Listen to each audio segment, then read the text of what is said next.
Hillary Clinton delivered a knockout punch to Donald Trump during his speech in San Diego yesterday. Let's watch it.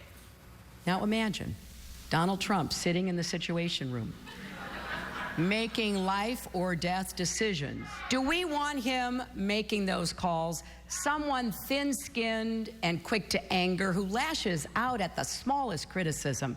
Do we want his finger anywhere near the button? And of course, Trump responded in his usual manner. Watch. Hillary Clinton is missing 30,000 emails. They've been deleted. 30,000. After what she said about me today in her phony speech. That was a phony speech. That was a Donald Trump hit job. I will say this. Hillary Clinton has to go to jail, okay? She has to go to jail. Has to go. I mean, so first of all, do we want his stubby little fingers on the button? That's my #1 question. And #2, what do you think of all of this? Hillary gave a great speech, Can I just say, I'm sorry, I don't think it was that great of a speech because we've been saying it on this panel since it started. She's just repeating what everybody else has been saying out in the public for a very long time. Maybe it's powerful because she's saying it. Yeah. You've said that.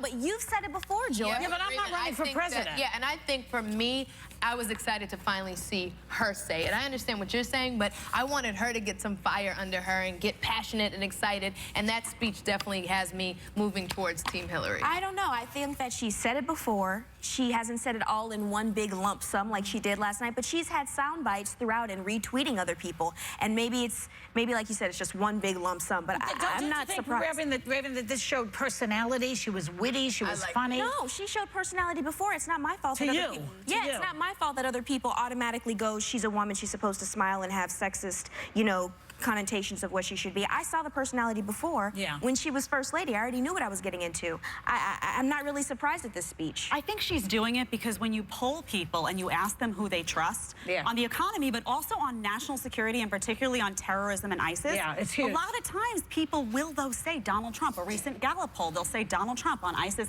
So I think she was coming out, and folks on the right will often say Donald Trump has a weakness when it comes to foreign policy. He's not specific and whatnot. So this was her opportunity. I think she gave a great speech. The problem is her own personal record. Like, this would have been a great speech if her foreign policy record as Secretary of State were solid. She has many good things in her foreign policy she's got record. Libya's a disaster. She has Benghazi. The Russian reset was a disaster. And the removal from Iraq was a disaster. On foreign policy? Well, you're right. What's the point? You're right, though. But it would be so much stronger.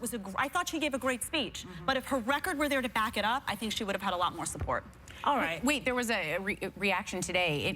Trump had tweeted this morning, in crooked Hillary's teleprompter speech yesterday, she made up things that I said or believe but have no basis in fact, not honest. Well, Hillary just responded minutes ago. She said, you literally said all those things. And then she linked to a page on her website that has a ton of quotes from him.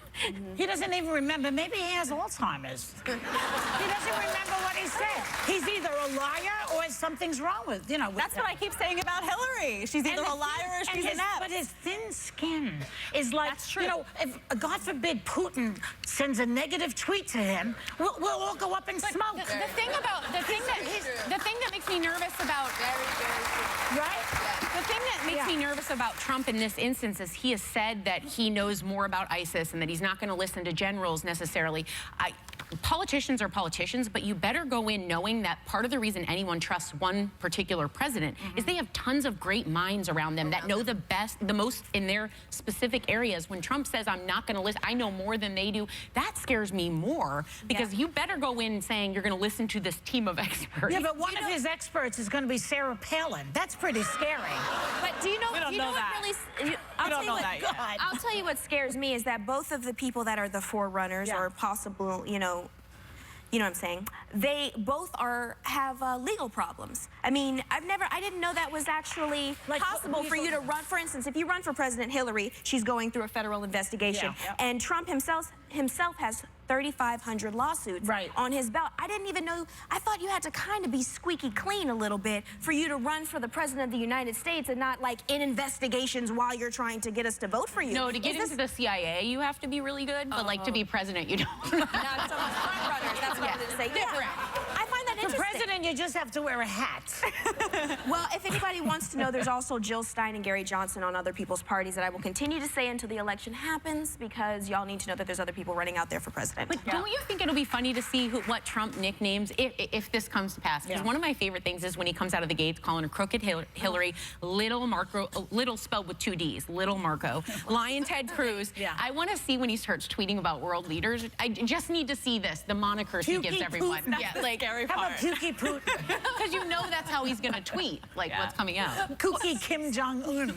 That would not be good. That would not be good. That would not What people be good. love about him, though, and to defend the people who do love him, is that they feel he's tough. They feel that when we go into negotiations now, like with Iran or whoever, they feel that we back down, that we leave that room, and foreign leaders feel like they can take advantage of us. And what they see in Trump, like it or not, but diplomacy, you know what, diplomacy leaves us with terrorist havens around the world that then bomb us. But didn't he say, Jedediah, that he wants Syria to be given over to ISIS? I'm not defending. I'm not defending his policy. I'm not defending his policy, but his attitude of I'm going to take no garbage, I think, is what a lot of people see, and they're ready for that. She might be locking into what you know how we say some days, like, what are they hearing? Where is this coming from? I think what you're saying is resonating with people. That particular part is he's going to go in with an iron fist, and that's what people are ready for, even if the rest of the stuff is scary.